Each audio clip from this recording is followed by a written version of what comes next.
सर्वाणि निराचष्टे तनोति शुभसन्ततिं स्मृतिमात्रेण यत्पुंसां ब्रह्मतन् परमं विदुः।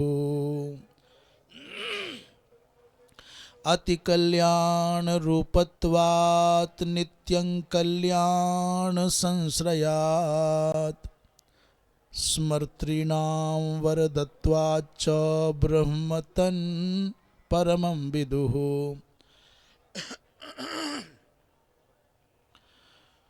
श्री राम जय जय राम।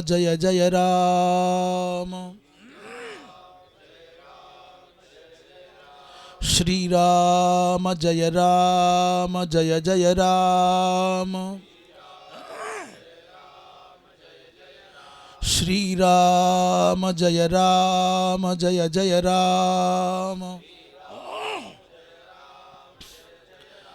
धर्म की अधर्म का, प्राणियों में विश्व का, गौ हत्या, गौ माता की, परम पूज्य धर्म सम्राट स्वामी श्री करपात्री जी महाराज की, अपने अपने सदगुरुदेव भगवान की, श्री वृंदावन बिहारी लाल की, श्री राजा रामचंद्र भगवान की, हर हर महादेव। तीर्थराज प्रयागराज की जय। श्री हनुमान जी महाराज की। श्रीधरी टीका समन्वित श्रीमद् भागवत के स्वाध्याय क्रम में आज हम अखिल भारतवर्षीय धर्म संघ पूज्यपाद धर्म सम्राट जी महाराज स्वामी करपात्री जी महाराज, पूज्यपाद वीरव्रती श्री प्रबल जी महाराज की पावन स्मृतियों को संजोए इस परिसर में विद्वज्जनों के मध्य में श्रद्धेय स्वामी जी महादेवाश्रम जी महाराज, भैया एक कुर्सी लाना ना, और श्रद्धेय स्वामी जी श्री दर्शनानंद तीर्थ जी महाराज, आचार्य प्रवर श्री भगवत शरण शुक्ल जी, संपूर्णानंद संस्कृत विश्वविद्यालय में वेद विभाग के माध्यम से अध्यापनाराधन करने वाले आचार्य श्री विजय जी,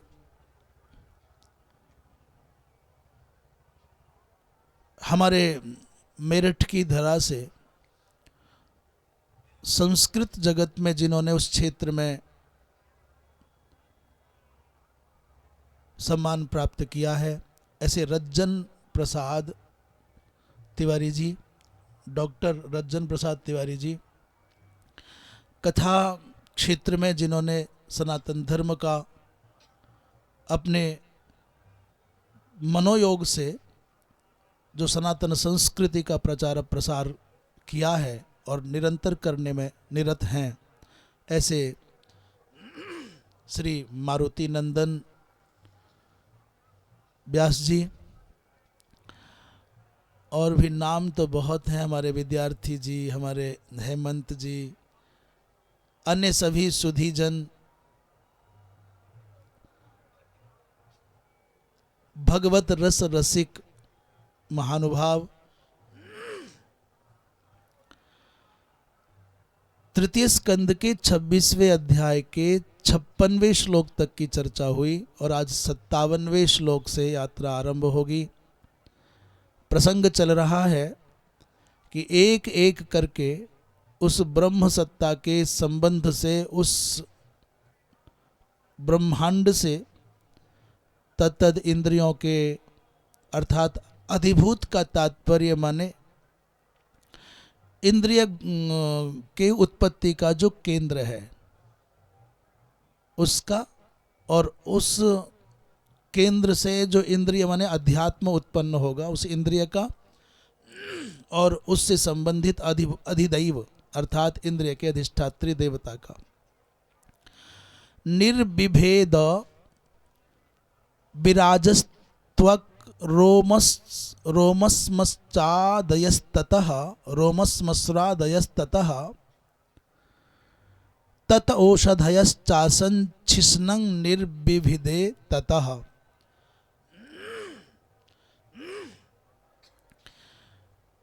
56वें श्लोक की चर्चा हम कल कर रहे थे। सबसे पहले कहा कि उस विराट, विराजह माने विराट, विराट से क्या क्या हुआ? बोले त्वक निर्विभिदे, निर्विभेदे, त्वक माने त्वगिंद्रिय प्रकट हुई। और उसके बाद क्या हुआ? बोले रोम श्मश्रु आदयः, रोमावली हो गई शरीर पर। श्मश्रु माने मूछ आदि को कह सकते हैं, ये सब हुआ। तो कहते हैं आदि का तात्पर्य केशाह अभिग्राह्याः, श्रीधर स्वामी पाद ऐसा कहेंगे आगे। आदि शब्देन केशाह, ततः और उनके बाद क्या हुआ? बोले उससे औषधयश्चासन, औषधय माने इस इंद्रिय के जो रोम आदिक हैं उनका अधिष्ठात्री देवता औषधियों को माना जाता है, ये उत्पन्न हुई। और फिर क्या हुआ? ततः शिष्णम, निर्विभिदे, निर्विभिदे माने शिष्णम का तात्पर्य है जो मनुष्य के शरीर में जिसको उपस्थ कहते हैं, या अत्यंत सरलता से समझने योग्य विषय हो तो उपस्थ का तात्पर्य मूत्रेंद्रिय का उद्भव हुआ। श्रीधर स्वामी जी इस विषय में तो केवल इतना ही कहते हैं आदि शब्दे न केशाहा, तो बात स्पष्ट ही हो गई, इसलिए कोई टीका की आवश्यकता नहीं है। 57वें श्लोक में कहते हैं रेतस्तस्मादाप आसन्निरभिद्यत वै गुदम गुदादपानोपानाच्च मृत्युलोक भयंकरः। उसके बाद में जब शिष्ण का उदय हो गया, शिष्ण प्रकट हो गया, तो तस्मात् रेतः, उससे वीर्य सत्ता का उद्भव हुआ। और तस्मात् आपः, उसके बाद आपः माने अधिष्ठात्री देवत्वेन तत्र जल, वहाँ जल का उद्भव हो गया। और उसके बाद वही गुदम माने गुदा का तात्पर्य है मूलाधारस्थ जो केंद्र है जिसको मलेंद्रिय कहते हैं, वो निर्भिद्यत माने वो प्रकट हो गया। और उस गुदा से क्या हुआ? बोले अपानः माने अपान का उद्भव हुआ है। अपानात, उस अपान से क्या होगा? बोले लोक भयंकरः मृत्युः अजायत, उस अपान से लोक भयंकर मृत्यु का उद्भव हुआ है, इसलिए मृत्यु को वहां का अधिष्ठात्री देवता माना जाता है। मृत्यु का विशेषण बता रहे हैं, बोले लोक भयंकरः। बोले संसार पूरा किसी से नहीं डरता, केवल मरने से डरता है। सारे संसार को जो भय प्रदान करने वाली सत्ता है वो मृत्यु समुत्पन्न हुआ। 57वें श्लोक में श्रीधर स्वामी ने कोई टीका नहीं की है और वंशीधर जी महाराज भी इसमें मौन ही है। चूंकि अर्थ स्पष्ट है इसलिए टीका की आवश्यकता नहीं पड़ी। आगे चलते हैं। कहते हैं हस्तौ च निर्भिद्येताम बलम ताभ्याम ततस्वराट, पादौ च निर्भिद्येताम गतिस्ताभ्याम ततो हरिः। उसके बाद दो हाथों का प्रकट होना कहा जा रहा है। हस्तौ च निर्भिद्येताम, जब हाथ एताम माने इस अंड से, हस्तौ च माने हाथ भी, निर्भिद्येताम माने प्रकट हुए, तो बलम ताभ्याम और ततस्वराट, उन हाथों से क्या बोले? बल। और उसका जो अधिदैव है माने अधिष्ठात्री देवता है, कहते स्वराट हुआ। स्वराट शब्द का अर्थ यहाँ करते हैं देवराज इंद्र। हाथों के अधिष्ठात्री देवता है इंद्र। उसके बाद एताम पादौ च निर्भिद्यत, उसके बाद दोनों पैर निकल आए छोटे छोटे। ये बात इसलिए ध्यान से सुनने की है कि संभव है कि जो प्रक्रिया विराट इस ब्रह्मांड के क्रमशः समुत्पत्ति की चल रही है, वही प्रक्रिया संभव है कि पिंडगत जो मातृगर्भगत बालक का विकास है वो इसी क्रम से होता होगा। बोले एताम पादौ च निर्भिद्यत, पैर प्रकट हुए और ताभ्याम गति ही, पैरों का उसकी क्या है, बोले गति, और गति के अधिष्ठात्री देवता पैरों के कौन है, बोले विष्णु हो। यहाँ तथा हरि ही, तो कहते हैं हरिस्तदाविष्टो अर्थात देव विशेषः इति संदर्भः। हरि का तात्पर्य साक्षात भगवान विष्णु ही हैं। स्वराड इंद्र हरिर विष्णु हो। तो यदि आप ये अर्थ करते हैं कि भगवान विष्णु पैरों के अधिष्ठात्री देवता है, तो ये थोड़ा भगवान विष्णु की सत्ता का संकुचन हो जाएगा। इसलिए यहाँ श्रीधर स्वामी ने वंशीधर जी ने कहा हरिस तदाविष्टः, माने वो भगवान विष्णु उसमें आविष्ट हुए, माने देव विशेषः, ऐसा कह करके बचाव कर दिया। आगे कहते हैं नाड्योस्य निर्भिद्यन्त ताभ्यो लोहितमाभृतम् नद्यस्ततः समभवन्नुदरम निरभिद्यत। उसके बाद उस ब्रह्मांड में विविध नाड़ियों का उद्भव हुआ है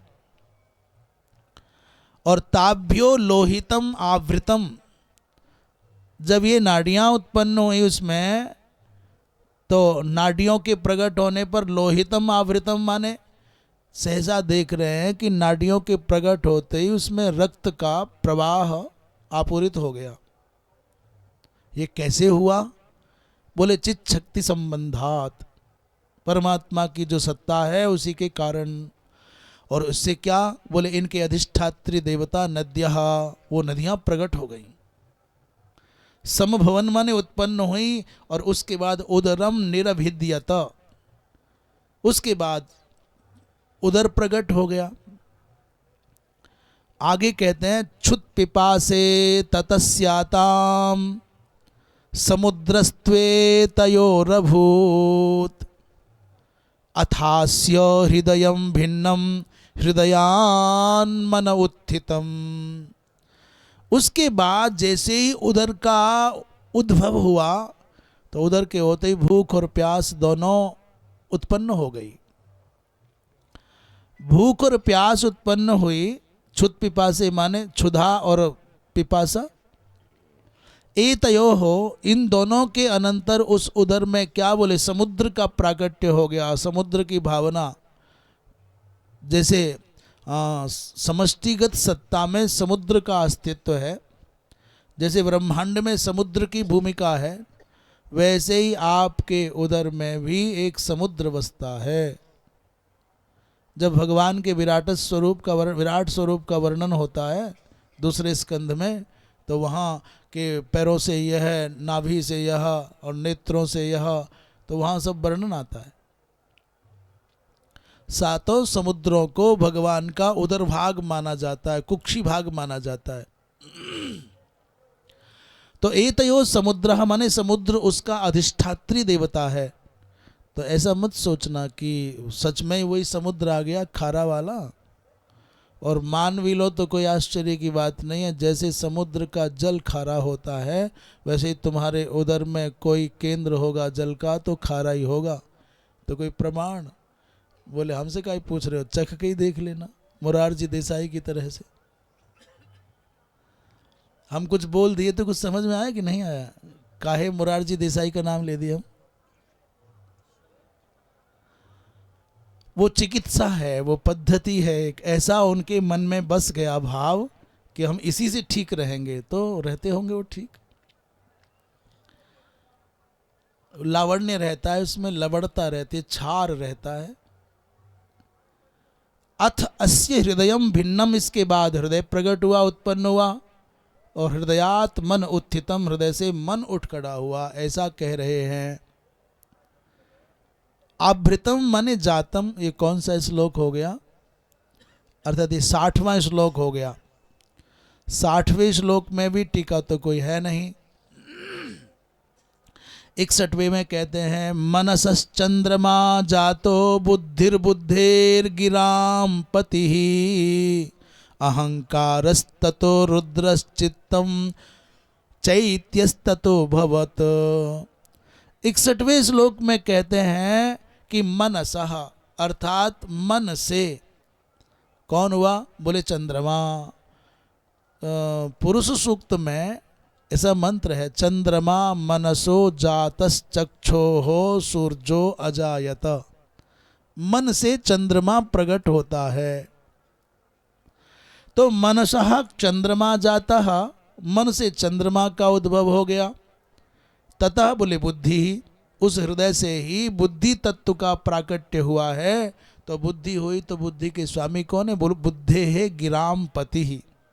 उस बुद्धि से गिराम पति माने गिरा कहते हैं, भगवती सरस्वती को कह रहे हैं। गिराम पति माने ब्रह्मा जी महाराज प्रकट हुए, सरस्वती के पति ब्रह्मा हैं। ततः बोले अहंकारः, उस हृदय से ही अहंकार का उद्भव हुआ है। तो अहंकार के अधिष्ठात्री देवता बोले ततः रुद्रः, भगवान रुद्र प्रकट हुए। और फिर उसमें क्या बोले चित्त का उद्भव हुआ है। और चित्त से ततक चैत्यः अभवत, चित्त से चैत्य बने उसके अधिदेवता कौन है? बोले क्षेत्रज्ञ को ही चैत्य कह रहे हैं। वो क्षेत्रज्ञ सत्ता है, वो प्रकट हुई। कहते हैं श्रीधर स्वामी 61वें श्लोक में कहते हैं बुद्ध्यादिषु हृदयम एव अधिष्ठानम। वो बुद्धि हो, मन हो, अहंकार हो, चित्त हो, इन चारों का अधिष्ठान हृदय है। और गिरामपति का अर्थ है ब्रह्मा और चैत्य शब्द का अर्थ है क्षेत्रज्ञ।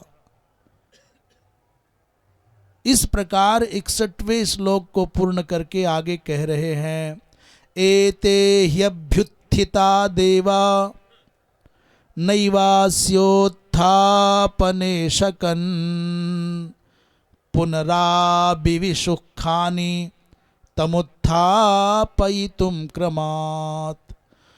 अपने अपने अधिदेवताओं के सहित माने अथवा अधिदेवताओं का स्मरण पहले करें। अपने अपने इंद्रिय गोलक अर्थात अधिभूत, अध्यात्म और अधिदेव, इन सब ने मिलकर के प्रयत्न कर लिया, परंतु वो जो जल में सहस्रों वर्षों से ब्रह्मांड गोलक विराजमान था उठ के खड़ा ही नहीं हुआ। अधिदेवताओं के समेकित प्रयत्न से अथवा पृथक पृथक प्रयत्न से वो सफलता नहीं मिली। आ जा आचार्य जी, आ जावे, कहो भैया एक कैसे एक बिठा लीजिए, आज बैठे बैठे रहे, 3-4 हो जाए, नहीं बैठिए ना, सब आ जाए, भगवान आ जाएंगे तभी बनेगी बात। कहते हैं स्थान का कौन कहे, हृदय में जगह होनी चाहिए तो सब हो जाता है। विजय भैया, गुरुजी, हाँ जी हाँ जी। वैसे सबसे बढ़िया तो कहते हैं भूमि से बढ़कर के कोई धरती पर आधार नहीं है, और भूमि को किसी और के आधार की आवश्यकता नहीं है। भूमि पर बैठा हुआ, भूमि पर चलता हुआ, भूमि पर सोता हुआ कहीं गिरता नहीं है। और कुर्सियों का तो बड़ा खतरा है भाई, बेचारी 4 हों टांगे चाहे 14 हों फिर भी खतरा ही है। कुर्सी पर बैठा हुआ व्यक्ति हमेशा डरा रहता है, बहुत संदेह, मेरी कुर्सी की टांग न तोड़ दे कोई। हाँ, बहुत झमेला है। माघ मेले में इसलिए संभल करके बोलो, कुर्सियों का झमेला है।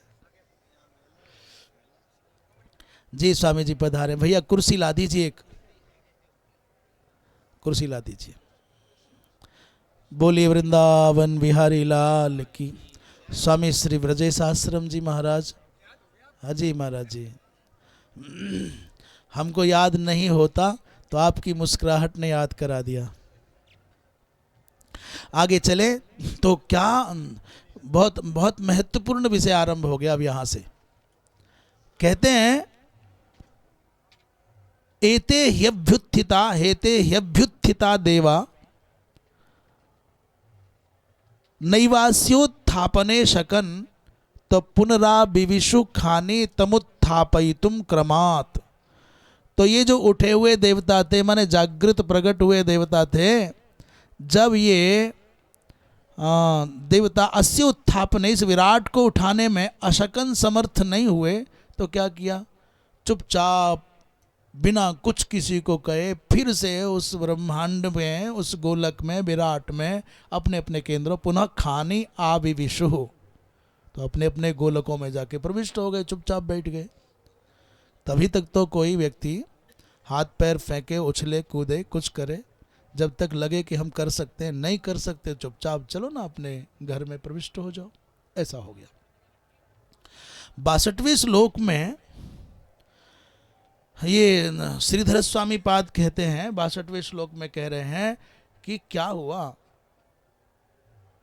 एते ह्यभ्युत्थिता देवाः, माने वो जो अधिष्ठात्री देव है, जिसको अधिदेव शब्द से कह रहे हैं, वो प्रयत्न करके हार गए, और जब न उठा सके विराट को, तो चुपचाप स्वयं के जो मूल स्थान थे, गोलक थे, वहां पहुंच गए।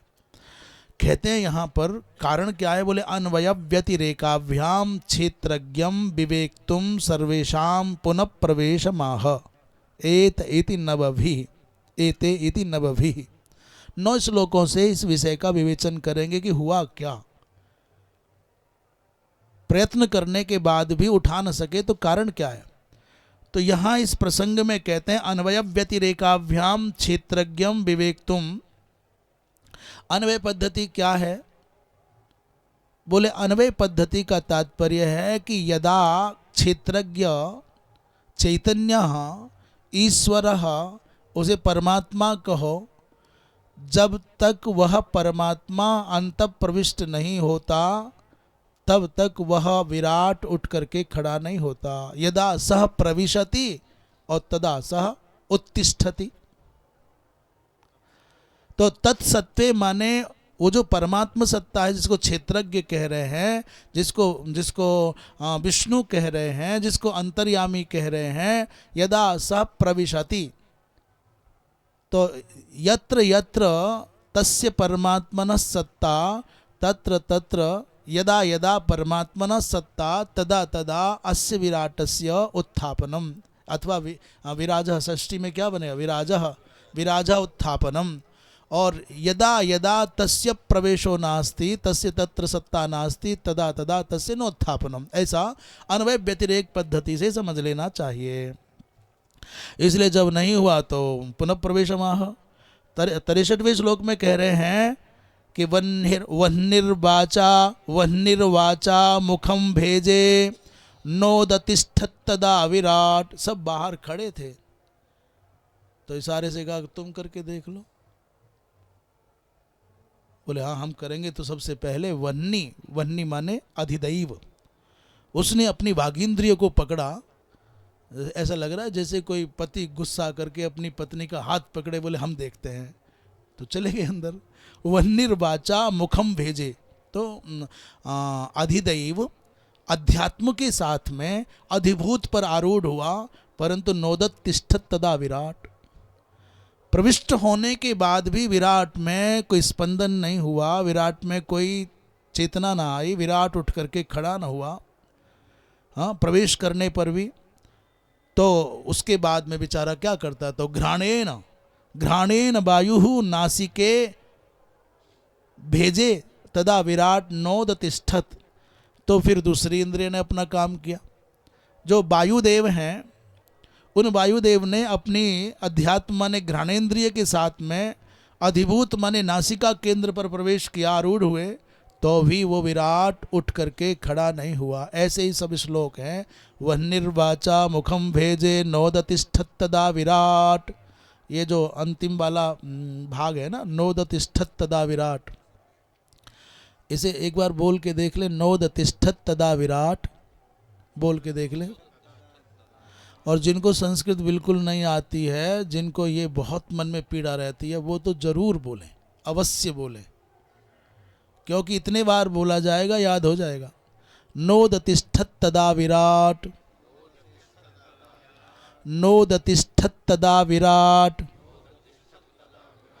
आगे कहते हैं 64वें श्लोक में अक्षिणी चक्षुषादित्यो नोदतिष्ठत्तदा विराट श्रोत्रेण कर्णौ च दिशो नोदतिष्ठत्तदा विराट। करे अक्षिणी चक्षुषादित्यो अर्थात आदित्य माने भगवान सूर्य, नेत्रों के अधिष्ठात्री देवता, वो अपनी अध्यात्म माने नेत्रेंद्रिय के साथ कहाँ पहुँचे? बोले अधिभूत माने नेत्र स्थानीय केंद्र पर पहुँच गए। परंतु प्रविष्ट होने के बाद भी तदा विराट नोदतिष्ठत, तो भी विराट उठ करके खड़ा नहीं हुआ।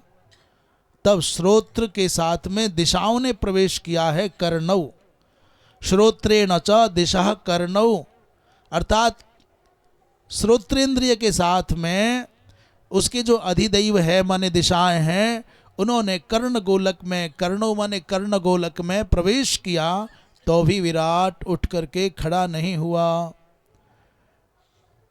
65वें श्लोक में कहते हैं त्वचं रोमभिरोषध्यो नोदतिष्ठत्तदा विराट, बोल लिया करो नोदतिष्ठत्तदा विराट रेतसा शिश्नमापस्तु नोदतिष्ठत्तदा विराट। ये तो जैसे कवि कराते हैं ना, आधी लाइन बोल करके आधी छोड़ दे, बोले बोलो, ऐसे ही आनंद आएगा। नोदतिष्ठत्तदा विराट नोदतिष्ठत् त्वचं रोमभिरोषध्यो, अर्थात जब वहां तक सफलता नहीं मिली तो मन में था शायद हम जाएंगे तो कुछ नया कर पाएंगे। ये रहता ही है, कबड्डी खेलते हैं, झंडी लाने वाला एक खेल रहता है, वो नहीं ला पाए तो हम ला पाएंगे। कहते हैं औषध्या रोमभि त्वचम, औषधि उसका अधिदेव है, अधिदैव है, ऐसा भी द्वितीय स्कंद में आया है। औषधियों को रोम का अधिदेव माना है। औषध्या माने वनस्पतियाँ वृक्षादिक है। ये रोम भी अपनी इन अध्यात्म माने रोमों के साथ में त्वगिंद्रिय में माने त्वचा स्थानीय केंद्र पर पहुंचा, प्रविष्ट हुआ। तदा विराट नोदतिष्ठत्, तो भी विराट में कोई स्पंदन नहीं हुआ। आपस्तु रेतसा शिश्नम तदा विराट नोदतिष्ठत्, और तो क्या कहें, बोले जो जल तत्व है अधिदैव माने जल, वो वीर्य के साथ में माने अध्यात्म के साथ में कुत्र बोले शिश्नम प्रविष्ट शिश्नम प्रविवेश, वहाँ पहुँच गए माने शिश्न के केंद्र पर। तदा तदापि तदपि माने तथापि तदापि, तो भी वहाँ चेतना नहीं आई, वो विराट नहीं उठा। तब गुदम मृत्युरपानेन नोदतिष्ठत्तदा विराट, भूल गए, गुदा मृत्युरपानेन। गुरुजन तो बोल रहे हैं और दूसरा शब्द हम नहीं बोलेंगे। गुरुजन तो बोल रहे हैं परंतु नहीं, अब बोलना नहीं चाहते ना तो बोला जा सकता है। नोदतिष्ठत्तदा विराट हस्ताविंद्रो बले नैव नोदतिष्ठत्तदा विराट। तो फिर क्या हुआ? बोले मृत्यु हो, अधिदैव मृत्यु है ना, अपान के साथ माने अध्यात्म के साथ में कहाँ पहुंचा? बोले अधिभूत में प्रविष्ट हो गया, गुदादेश में प्रविष्ट हो गया, और तो भी विराट नहीं उठा। फिर इंद्रहा, अधिदैव है इंद्र, इंद्रहा बलेन एव हस्तौ, माने इंद्र अधिदैव इंद्र, बलेन माने अध्यात्मेन स, अध्यात्म के साथ में कुत्र बोले अधिभूत में प्रविष्ट हुआ, तो भी विराट में कोई स्पंदन नहीं हुआ, विराट नहीं उठा।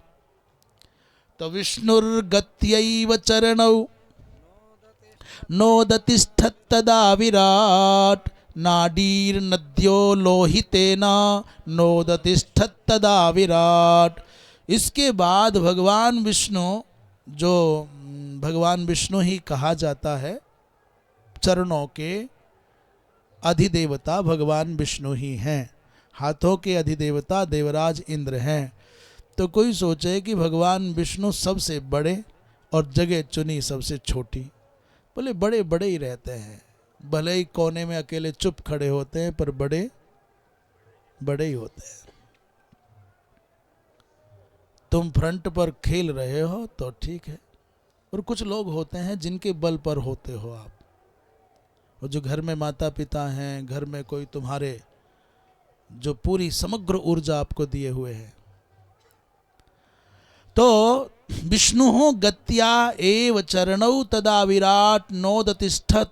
भगवान विष्णु गति के साथ अधिभूत मने चरणों में प्रविष्ट हुए तो भी विराट उठ करके खड़ा नहीं हुआ।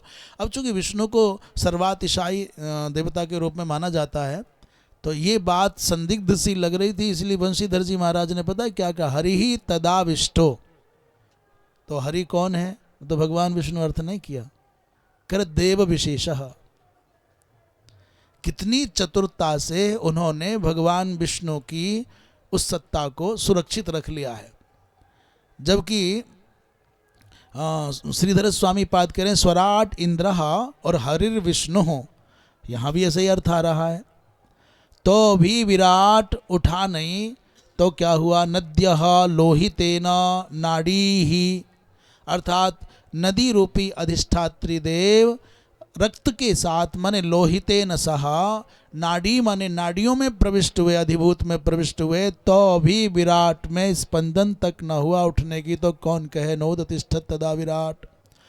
क्षुत्रिभ्यामुदरम सिंधुर नोदतिष्ठत तदा विराट, हृदयम मनसा चंद्रो नोदतिष्ठत तदा विराट। क्षुत्रिभ्याम माने कहते हैं सिंधु माने जो समुद्र था, उसने अपने बड़प्पन का भाव मन में रखा और भूख और प्यास के साथ अधिभूत माने उदर में प्रवेश किया, परंतु विराट तो उठा ही नहीं। जब ये सफलता ना मिली तो मनसा चंद्र माने चंद्रहा, अधिदैव है चंद्रमा, और मन माने अध्यात्म है। वो कहाँ? बोले हृदयम प्रविष्टः, वो चंद्रमा मन के सहित हृदय में प्रविष्ट हुआ। तथापि भैया नोदतिष्ठत तदा विराट, तो भी विराट में अभ्युत्थान नहीं हुआ। तब सोचा कि भाई यहाँ तक तो सब ये ऐसे ही थे, मान लो खड़िया ही पलटन थी, हम बहुत बड़े हैं। सो ब्रह्मा जी महाराज आ गए।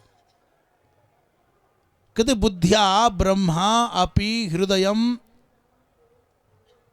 प्रविष्टः, बुद्धि शक्ति के साथ उसके अधिदेवता ब्रह्मा जी महाराज ने अधिभूत माने हृदय में प्रवेश किया। इसलिए कह रहे हैं हृदय माने अहंकार का भी केंद्र अधिष्ठान हृदय है, चित्त का भी केंद्र अधिष्ठान हृदय है, और मन का भी केंद्र अधिष्ठान हृदय है, और बुद्धि तत्व का भी। इसलिए बार बार हृदय आएगा। तो भी विराट उठा नहीं। बड़ा भाई, किसी के जाने पर तो उठ जाते। बड़े जिद्दी रहे होंगे विराट जी। अभिमत्याः रुद्रः हृदयम तदा विराट नोदतिष्ठत। अभिमत्या माने अभिमानेन सह रुद्रः, रुद्रः माने भगवान रुद्र अर्थात अधिदेव, अभिमति माने अहंकार के साथ में हृदय देश में प्रविष्ट हुए, परंतु तो भी विराट उठा नहीं। ब्रह्मा जी की बात नहीं मान रहे, रुद्र की बात नहीं मान रहे, भगवान विष्णु की बात नहीं मान रहे। क्या बात है भाई? कहते चित्तेन हृदयं चैत्यः क्षेत्रज्ञः प्राविशद्यदा विराट तदैव पुरुषः सलिलादुदतिष्ठत। अब छुट्टी हो गई, कविता का पीछे वाला हिस्सा नहीं बोलना पड़ेगा। नोदतिष्ठत तदा, अब जाके मुश्किल से पिंड छुटा है प्रभु। नोदतिष्ठत तदा विराट। कहते चित्तेन हृदयं चैत्यः, चित्तेन सह चैत्यः अर्थात क्षेत्रज्ञः, चित्त के साथ में जो चैत्य है, चैत्य माने क्षेत्रज्ञ है, यदा हृदयम प्राविशत, जैसे ही अधिभूत हृदय में प्रविष्ट हुआ तो महाराज तदा एव तदैव उसी समय विराट पुरुषः सलिलात् उदतिष्ठत, झटिति उस जल से विराट पुरुष उठ करके खड़ा हो गया। कौन प्रविष्ट हुआ? बोले क्षेत्रज्ञ जब प्रविष्ट हुआ। ये श्लोक है 70वां। 70वें श्लोक में भी टीका तो श्रीधर स्वामी ने नहीं की, संभवतः वंशीधर जी। चैत्यो माने वासुदेवः। वंशीधर जी कह रहे हैं चैत्य शब्द का अर्थ है वासुदेवः। स एव क्षेत्रज्ञो अंतर्यामी, वही क्षेत्रज्ञ है, वही अंतर्यामी है। कैसा? बोले ऐसा भगवद गीता में वर्णन है, क्षेत्रज्ञम चापि माम विद्धि सर्वक्षेत्रेषु भारत। इसलिए भगवान स्वयं अपने मुख से कह रहे हैं मैं ही क्षेत्रज्ञ हूं। इस गीता के वचन का आलंबन लेकर के कहते हैं चैत्य का प्रविष्ट होना माने क्षेत्रज्ञ का प्रविष्ट होना ही इस विराट का अभ्युत्थान है। बोले यथा प्रसुप्तम पुरुषम प्राणेन्द्रिय मनोधियः प्रभवन्ति विना येन नोत्थापयितुमोजसा नोत्थापयितुमोजसा। कहते हैं यथा प्रसुप्तम पुरुषम, जैसे कोई सोया हुआ पुरुष हो। बोले प्रसुप्तम पुरुषम, सोए हुए पुरुष को ये न बिना माने यहाँ ये न का तात्पर्य क्षेत्रज्ञ न बिना। प्राण इंद्रिय, प्राण हो, इंद्रियां हो, मन हो, धियः मनः धियः, मन और बुद्धि हो, ओजसा उत्थापयितुम न प्रभवन्ति। कहते हैं जैसे प्रसुप्त पुरुष को उस क्षेत्रज्ञ के बिना, ये चाहे प्राण हो, चाहे इंद्रियां हो, चाहे मन हो, चाहे बुद्धि हो, या इनके अधिष्ठात्री देवता हो, बोले बलपूर्वक उठाने में समर्थ नहीं हो सके, समर्थ नहीं होते। ये 71वां है।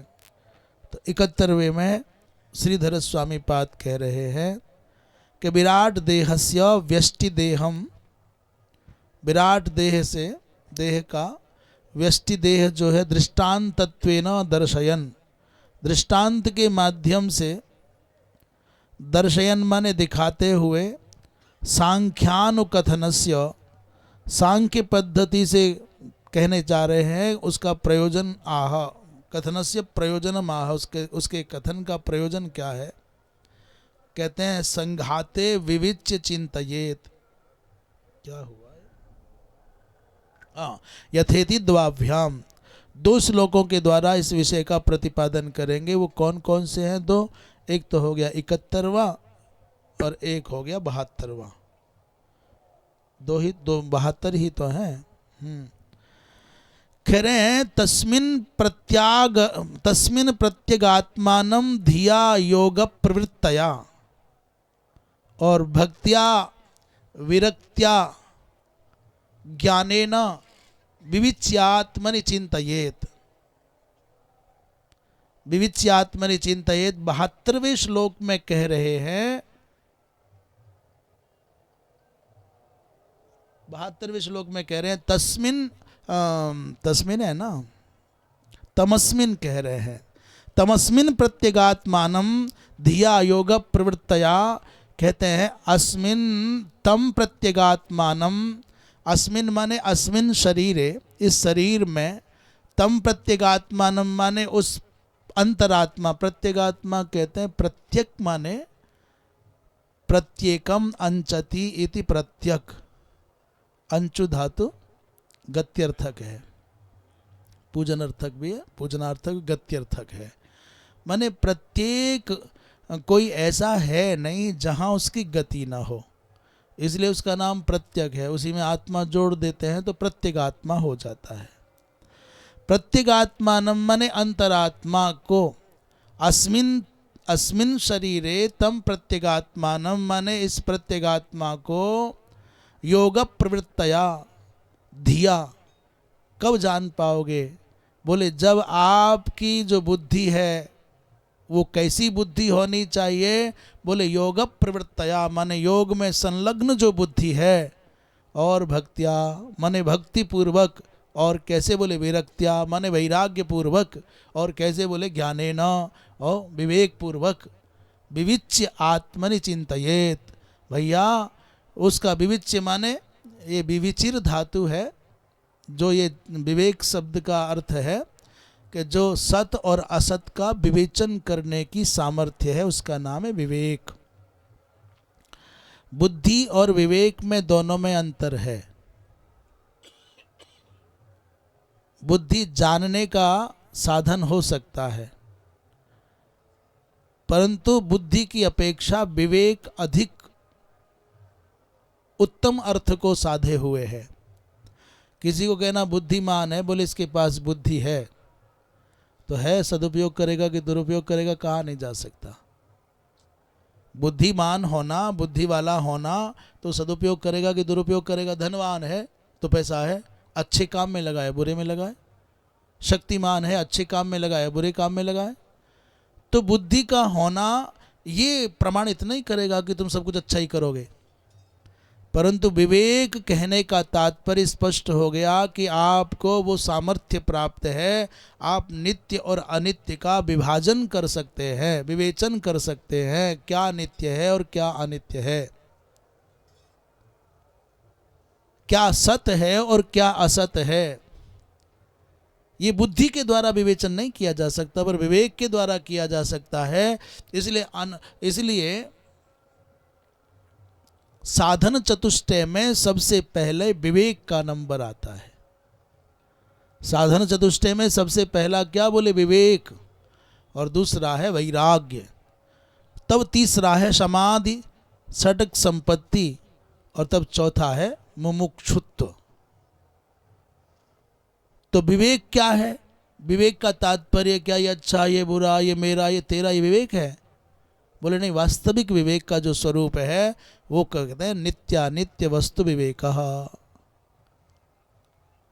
वो नित्य क्या है, अनित्य। मैं तो कहता हूं यदि इतनी सी बात भी समझ में आ जाए ना, तो सारी दुनिया की सब समस्याओं का समाधान हो जाए। मैं हूं या आप हैं या कोई और है, क्या चाहते हो तुम? कि सब नित्य चाहते हैं। आप असंतुष्ट हो, अप्रसन्न हो, तो आपकी असंतुष्टि और अप्रसन्नता का कारण क्या है? कोई जो हेतु है वो नित्य संबंधी है कि अनित्य संबंधी है? जो हेतु नित्य है कि अनित्य है? तो जितने भी आपके अप्रसन्नता के या प्रसन्नता के हेतु हैं संसार में, सब अनित्य हैं। वो चाहे फिर मेरी पूंछ की बात हो या मेरी मूंछ की बात हो, सब अनित्य हैं। पर हमारे संसार माने हमारा अपना जो अपना खुद का स्वयं का संसार हम रचते हैं। हम स्वयं के प्रजापति स्वयं हैं, स्वयं के विधाता स्वयं है, स्वयं के ब्रह्मा स्वयं है, और वो मन है हमारा, वो सृजन करता है। वो बताता है ये शत्रु है मित्र है, बलात्। मन ही ब्रह्मा है, मन ही सृष्टि का सृजन करता विधाता प्रजापति है। अभी हम बिल्कुल पहली बार एकदम से नए नए मान लीजिए मद्रास पहुंच जाएं, ना हम किसी को जानते हैं ना कोई हमको जानता है, परंतु ये चमत्कारी महापुरुष मन ऐसा है कि एक सप्ताह के अंदर विभाजक रेखा खींच देगा। ये अच्छा है, ये बुरा है, ये मेरा नहीं है, ये पुण्यात्मा, ये पापात्मा है, ये काम का नहीं है। अपने आप चित्रकारी कर देगा मन। और हमारी जो मनोवृत्ति, हमारे जो अपनी प्यास है, हमारी जो अपने प्यास, उस दिशा में प्रयास करने लगेगा। तो उदाहरण के लिए भांग खाने वाला सबसे पहले ढूंढे कहाँ ठेका है, कहाँ सिलवटना है कहीं मिलता है क्या? भाषा नहीं जानता तो भी ढूंढ लेगा। सत्संगी कोई होगा, संकीर्तन वाला कोई होगा, तो कहे भैया यहाँ कोई संकीर्तन होता है क्या? है शाम को कोई सत्संग होता है क्या? वो ढूंढेगा। तो हम अपनी सृष्टि के सृजन करने वाले स्वयं हैं। तुम्हें शांति की अपेक्षा है तो इतनी शांति है सारी सृष्टि में, इतनी शांति है कि आप कल्पना भी नहीं करोगे। तुम भी आनंद में रहोगे, जो तुम्हारे संपर्क में आएगा वो भी आनंद में रहेगा। और तुम स्वयं अशांत हो तो तुम सोच लो, तुम न कभी चैन से बैठ पाओगे और न किसी को बैठने दोगे। तो तुम भी अशांत रहोगे और जो तुम्हारे संपर्क में आएगा वो और ज्यादा रहेगा।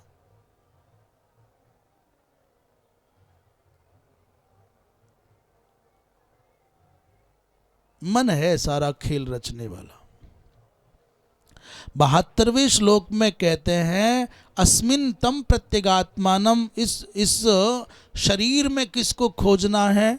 बोले अब आप तो कह रहे हो ना उठ के खड़ा हो गया, उठ के खड़ा हुआ तो खोजो उसको।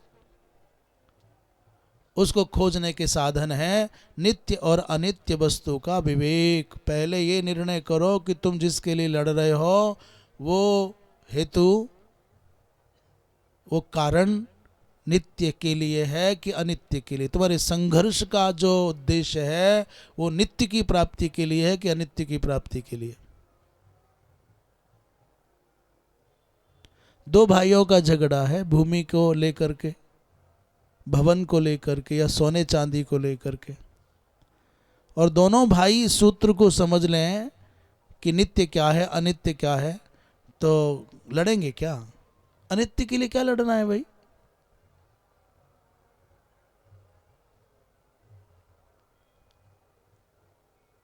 और दूसरा है वैराग्य।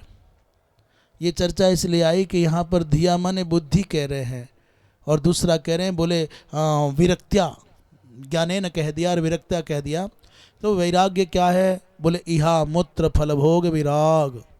दंभ कितना भी भरो कि हम ज्ञान मार्गी हैं, हम मुक्ति के पथ वाले हैं, हम तो सब में ब्रह्म देखते हैं। माँ झूठ बोलते हैं सारे दिन, हम बोलें या तुम बोलो।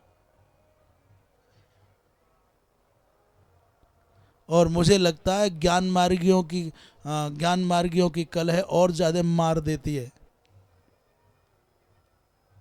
एक थे महाराज पढ़ा रहे थे गुरुजी कि ब्रह्म सत्यम जगन मिथ्या, भैया सब में ब्रह्म का दर्शन किया करो। सब ब्रह्म है, सब कुछ ब्रह्म है।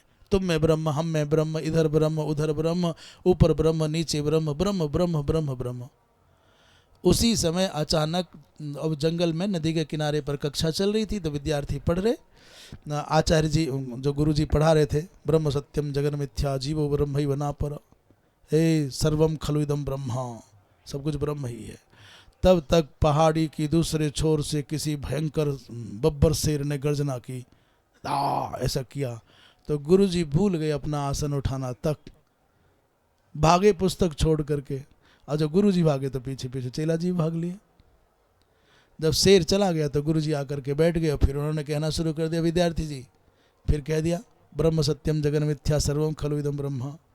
तो कोई बैठा होगा मेरे जैसा टेढ़ी खोपड़ी का, उन्हें गुरुजी पढ़ेंगे बाद में, पहले बताओ ये झूठ कब तक चलना है? जो ज्ञान आपकी क्रिया में ना उतरे वो ज्ञान तो बाहर होता है। उन्होंने कहा क्या हुआ? बोले आप कहते हैं सर्वम खलविदम ब्रह्मा, सब ब्रह्म ही है, तो फिर वो शेर में ब्रह्म नहीं था? और जब शेर में ब्रह्म था तो ब्रह्म से डर करके भागे कहां, क्यों भाग रहे थे? गुरुजी भी गुरुजी थे, चेला अपनी जगह था, गुरुजी उससे भी ज्यादा बड़े। उन्होंने कहा बेटा बिल्कुल सही है, ये जगत मिथ्या है। तो गुरुजी मान लिया वो जगत मिथ्या, तो शेर मिथ्या था, तो मिथ्या सिंह के डर के मारे भागे क्यों? उसने फिर दूसरा अटका दिया। गुरुजी थे, उन्होंने कहा बेटा वो सिंह भी मिथ्या था तो मेरा भागना भी मिथ्या ही था। हमारा भागना भी तो बेटा मिथ्या। पढ़ आगे, किताब तैयार कर, परीक्षा तैयार। एक गुरुजी ने कह दिया भाई सब में ब्रह्म है, तो शिष्य बड़ा भोला था, उसने कहा हाँ सर्वम खलु इदम ब्रह्मा, सर्वम खलु इदम ब्रह्मा, सब में भगवान है। अभी भगवान कहो ब्रह्म कहो, आप भक्ति भाव की दृष्टि से चिंतन करते हैं तो भगवान कह देते हैं, और ज्ञान मार्ग की भावना से प्रभावित होकर के बोलते ब्रह्म कह देते हैं।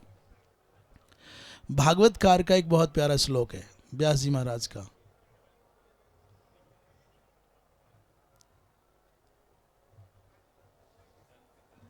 है हाँ बदंती तत्व नहीं, हाँ बदंती तत्व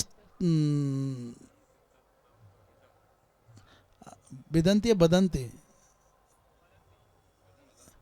वदंती तत्तत्व विदः, हाँ वदंती तत्त्वम, अरे भाई ये वदंती तत्तत्व विदः, वदंती तत्त्वम, वदंती तत्तत्व विदस्तत्त्वम यज्ञानमद्वयम ब्रह्मेति परमात्मेति भगवान इति शब्दते। वदंती तत्तत्वम यज ज्ञानम अद्वयम अस्ति, यज अद्वयम ज्ञानम अस्ति तत्तत्वम वदंती के तत्वविदः, तत्ववेत्ता उस अद्वैत ज्ञानात्मक तत्व को बोलते हैं। किस रूप में बोलते हैं? बोले जो यदि वो ज्ञानी है तो ब्रह्म, ब्रह्मेति, ब्रह्म इति, और यदि वो योगी हैं तो परमात्मा इति, ब्रह्मेति परमात्मेति, और यदि वो भक्त है तो भगवान इति शब्दते। तो एक ही तत्व को ज्ञानियों ने ब्रह्म कहा, योगियों ने परमात्मा कहा और भक्तों ने भगवान कहा है। तो बस शब्दों के कई एर फेर है, बाकी तो बात ऐसी है। तो गुरुजी ने पढ़ा दिया, गुरुजी ने पढ़ाया कि सब ब्रह्म है, सब में भगवान है, भैया सब में भगवान देखो। तो वो बड़े आनंद से, आज बड़ा सुख मिला, बहुत तत्व का ज्ञान प्राप्त हुआ, इसलिए आनंद में झूमता हुआ मस्ती में चला जा रहा था। कुछ भानी नहीं, सर्वत्र पत्ते पत्ते में, भूमि के कण कण में उसको भगवान का दर्शन हो रहा था, ब्रह्म का दर्शन हो रहा था।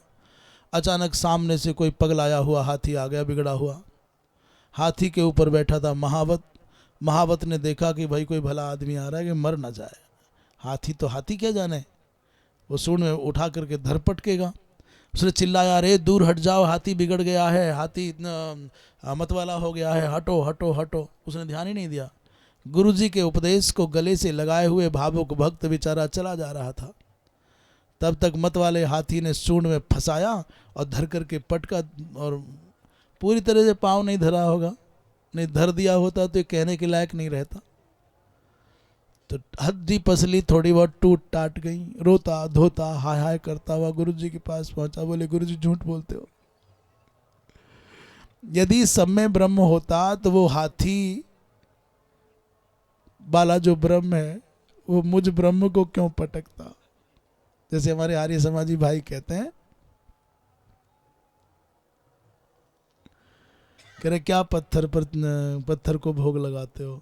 तो सनातनी कहते हैं, तो ब्रह्मरूपी मुंह में, ब्रह्मरूपी शरीर में ब्रह्मरूपी अन्न को तुम क्यों ठुसाते हो?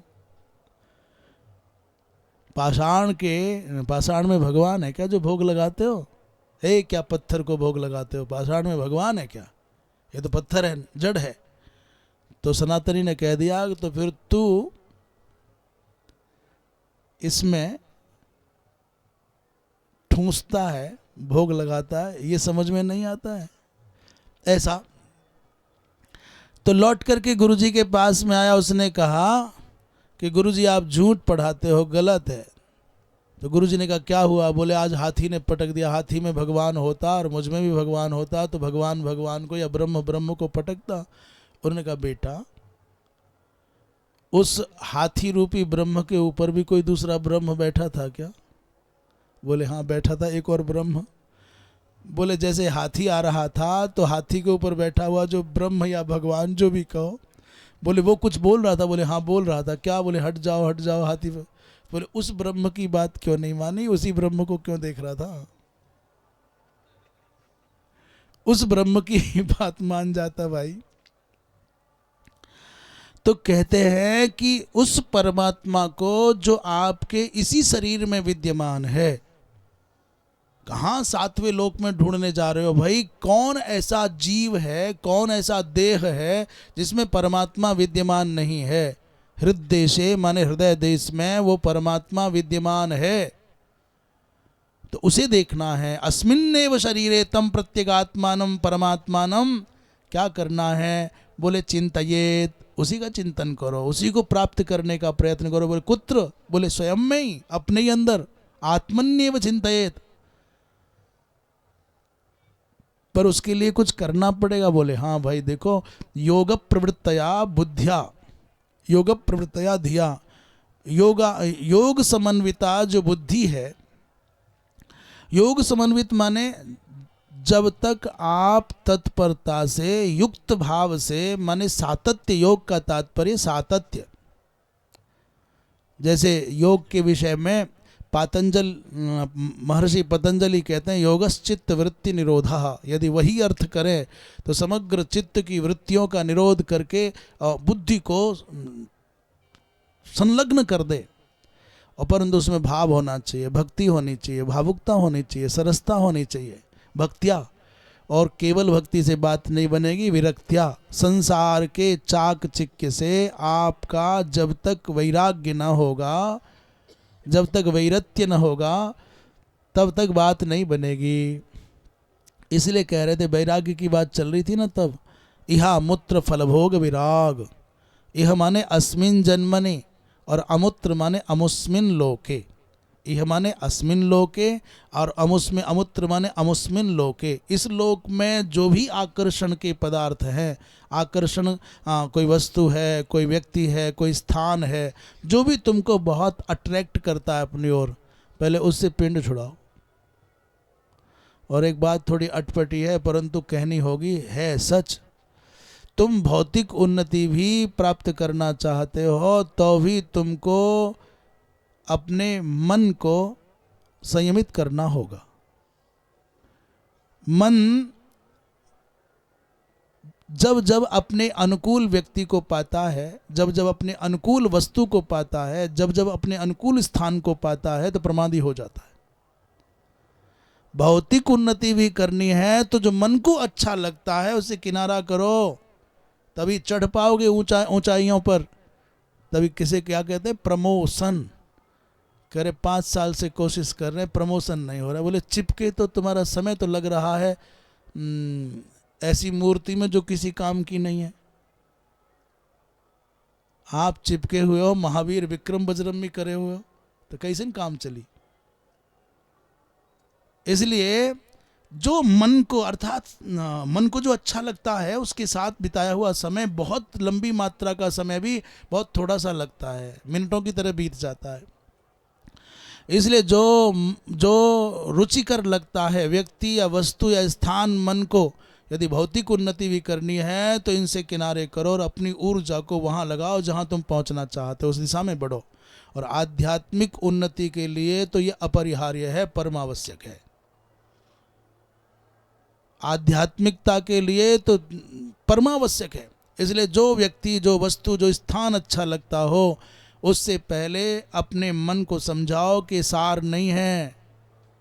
असारह खलु संसारः दुख रूपी विमोहकः। बोले नहीं, इस असार संसार में सार केवल श्रीमती है। मैया का सार तो निकल गया। इसलिए तो कहा महात्म में, इसलिए तो कहा था महात्मा में कि वो तरुणी प्रभुता गे, वृद्धा प्रभुता गे है, नहीं कहा तरुणी प्रभुता गे है, कहा है। जब तक तारुण्य रहेगा तभी तक घर में प्रभुत्व रहेगा। तारुण्य गया तो जाओ छुट्टी। तो वो माँ से कहता है लड़का, जो माँ को कहता है तू मेरी माँ, तू तो साक्षात भगवान है, तुम्हें वो माता है, और क्या क्या बोलता है। बहू आ जाती है, कहता चुप नहीं बैठा जाता क्या। तारुण्य, ये प्रवचन में चले जा रहे हैं, वहां नहीं जाना चाहिए था। तो क्या कह रहे हैं, इस लोक के आकर्षण, उसमें स्रग चंदन वनितादि विषय भोग इत्यादि कहा है। और स्वर्गलोक के जो अमूत्र माने, उस लोक में जो आकर्षण के साधन हैं, कोई अप्सराओं की बात करता है, एक तो पूरी की पूरी जमात है, कह रहे 72 मिले। 72 के चक्कर में जीवन को नरक बना लिया है। नहीं तो बेहतर हो जाना चाहिए था। बेहतर बनो, बेहतर बनो। 72 के चक्कर में क्यों पड़े, पर पड़े ना। इसलिए परलोक में, स्वर्गादिक लोक में जो भी आकर्षण के विषय आपको अपनी ओर खींचते हैं, उससे भी मन को हटा पाओगे, तब जाकर के आपको अपने ही शरीर में उस परासत्ता का बोध होगा। ज्ञानेन माने विविच्य, विवेक से विवेचन करके आत्मन्येव चिंतयेत, ऐसा 72वें श्लोक में कह रहे हैं। श्रीधर स्वामी क्या कहते हैं देख लें। प्रथमम परमेश्वरे भक्ति ही, सबसे पहले भगवान में भक्ति हो। ततो अन्यत्र विरक्ति ही, भगवान के अतिरिक्त जो भी कुछ तुमको आकर्षक लग रहा है उसको मिथ्या मानो, नासवान मानो, दुखद मानो, उससे मुक्त हो जाओ। इसलिए जब कोई ज्ञान के अभिमान में भक्ति का तिरस्कार करता है तो उसको ये समझाना चाहिए कि भैया भक्ति के बिना ज्ञान और वैराग्य का उदय नहीं होगा। ये मैया है, ये माँ है भक्ति, इसी की कोख से ज्ञान और वैराग्य आवेंगे। तो कैसे तिरस्कार कर सकते हो भक्ति का आप? और कोई भक्ति के अभिमान में और भक्ति के चक्कर में पड़ करके ज्ञान और वैराग्य का तिरस्कार करे तो वो भी नासमझी हो जाएगी। क्यों? अरे बोले जैसे किसी को पुत्र होने के लिए माता की आवश्यकता है, ऐसे ही किसी स्त्री को माता कहलाने के लिए संतति की आवश्यकता है। जब तक भगवती रूपी किसी मैया की कोख से ज्ञान और वैराग्य जन्म नहीं लेंगे तब तक उसका नाम जननी न होगा, उसे बंधिया कहेंगे। तो भक्ति की कोख से यदि ज्ञान वैराग्य का उदय न हुआ तो भक्ति बंधिया जैसी हो जाएगी। ज्ञान क्या? बोले भगवत विषय ज्ञान ही भक्ति करने का प्रतिफल है। और चमक दमक से भरे हुए संसार से मन को हट जाना अर्थात वैराग्य आ जाना, यही भक्ति करने का फल है। पर बूढ़े होने तक चिपके रहे चमक दमक में, और बड़ी गाड़ी और ऊंचा आसन और बवाल, तो फिर क्या होगा? इसलिए संसार से वैराग्य हो और भगवान के चरणों में भगवान की सामर्थ्य का बोध हो, भगवान की महिमा का बोध हो, ये ज्ञान और वैराग्य है। श्रीधर स्वामी इसी विषय में कहते हैं, तो पहले तो भगवान में भक्ति होनी चाहिए और फिर बोले अन्यत्र, ततो अन्यत्र माने भगवान से भिन्न जो भी कुछ है सर्वत्र आपको वैराग्य भाव हो, ततो उसके बाद क्या होगा? बोले योग प्रवृत्ता बुद्धि होगी, योग में लगी रहने वाली बुद्धि मिलेगी और एकाग्रम चित्तम अर्थात फिर एकाग्र चित्त हो जाएगा। ततो यज ज्ञानम, फिर जो ज्ञान की उत्पत्ति होगी, तेन प्रत्यगात्मानम, उस ज्ञान के द्वारा प्रत्यगात्मा को माने क्षेत्रज्ञ उस परमात्मा को, अस्मिन आत्मनि माने कार्य कारण संघाते, इस कार्य कारण संघातात्मक शरीर में ही क्या करना है? बोले विविच्य चिंतयेत, ये क्रम बता दिया श्रीधर स्वामी ने कि ऐसा ऐसा करना चाहिए। सच्ची बात यह है कि वह हम इस बात को ऐसे कहने के अभ्यासी हैं कि वो परमात्मा अंदर ही मिलता है, जिसको भी मिलता है, बाहर कहीं नहीं मिलता।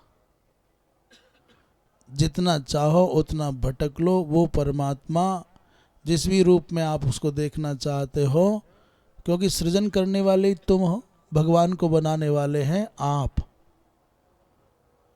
भगवान के नाम और रूप का निर्धारण करने वाले हैं आप। और कदाचित नाम का निर्धारण तो वेद कर दें, पर रूप का निर्धारण तो तुमको ही करना है। ब्रह्मा जी महाराज ने बात कही है, यद यद धियात उर्गाय विभावयंती तत्तद बपु प्रणय से सदनुग्रहाय।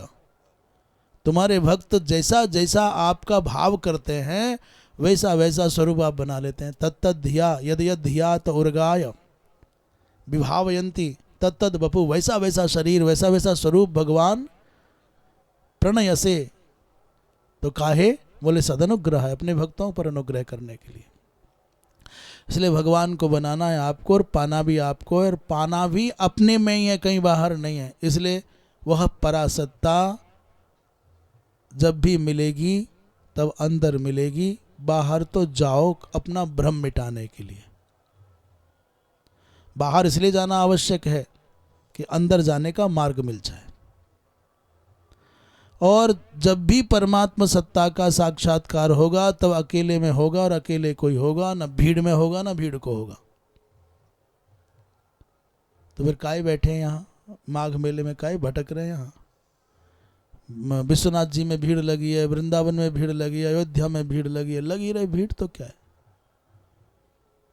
तो महाराज ये तो बद तो व्याघात हो गया। एक तरफ कहते सत्संग होना चाहिए, आओ भाई जादे आओ भाई जादे, और एक तरफ कहते न भीड़ को मिलेगा न भीड़ में मिलेगा। हाँ, उसको मिलेगा जिसको भीड़ में रह करके भी अकेले रहना आता है। भीड़ में रह करके भी जिसको अकेला रहना आ जाएगा वही भगवान को पाएगा। और कोई कोई तो ऐसे होते हैं अकेले रह करके भी भीड़ में ही रहते हैं, कभी बाल नोच रहे हैं, कभी बोल रहे हैं, कभी लड़ रहे हैं, कभी अकेले ही, अपने आप ही। अकेलेपन में और एकांत में अंतर है। जैसे सैकड़ों लोगों में से किसी किसी को शब्द इतना प्रभावित करता है कि उसको समाधि जैसी लग जाती है, और किसी किसी को हाथ ही नहीं आता कुछ भी। तो जो भीड़ में रह करके भी अकेले होने का रहस्य जान जाता है, वो भीड़ में रह करके भी परमात्मा को पा जाता है। मिलेगा फिर भी अंदर ही। बता दो, प्रहलाद को कहाँ मिले? प्रहलाद को कहाँ मिले और ध्रुव को कहाँ मिले? वो बाहर खड़े थे और वो अपने अंदर रस ले रहे हैं, इतना आनंद में डूबे हुए हैं। अंदर ही मिलेंगे। यही केवल एकमात्र सूत्र यही बहुत काम का है। तो इसका मतलब मंदिरों में जाना, तीर्थों में जाना ये अनावश्यक है ना? अनावश्यक नहीं है। यहाँ से जाना है काशी। कितना किलोमीटर है काशी? बोले 120 किलोमीटर है। एक जगह लिखा, यहाँ से 120 लिखा है, बढ़ते गए कार गई। एक जगह लगा काशी 0 किलोमीटर। कहीं लगा ऐसा नहीं लिखा, पत्थर पर या बोर्ड पर लिखा होगा।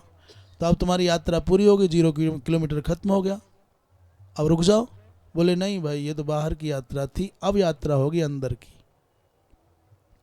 रामेश्वरम जाया है, बद्रीनाथ जाया है, वहाँ वैष्णो देवी जाया है, अमरनाथ कर लिए और वो वाले नाथ कर लिए, हाँ द्वारिकाधीश हो गए, जगन्नाथ जी हो गए।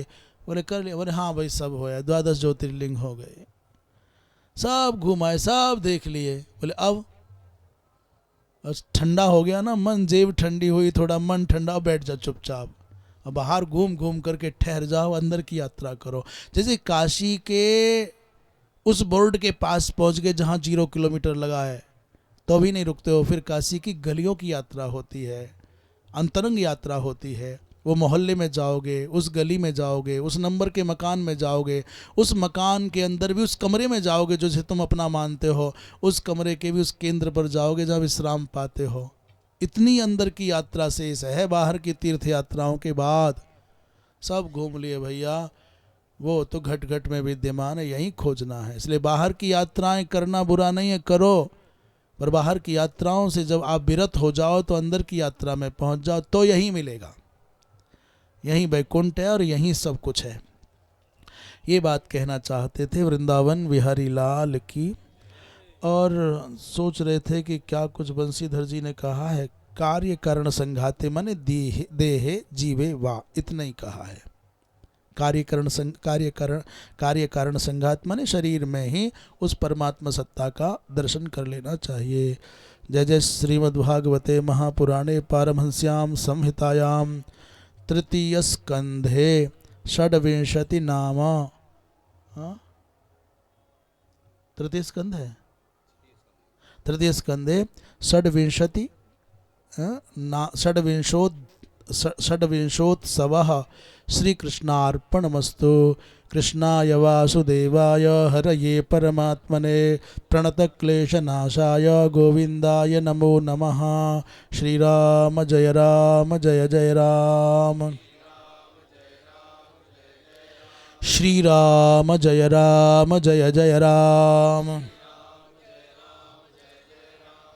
धर्म की अधर्म का, प्राणियों में विश्व का, गोहत्या, गौ माता की, परम पूज्य धर्म सम्राट स्वामी श्री करपात्री जी महाराज की, अपने अपने सदगुरुदेव भगवान की, श्री वृंदावन बिहारी लाल की, श्री राजा रामचंद्र भगवान की, हर हर हनुमान जी महाराज की, तीर्थराज प्रयागराज की, और जो जम्हाई के साथ साथ जय का सुख ले रहे उनकी भी जय।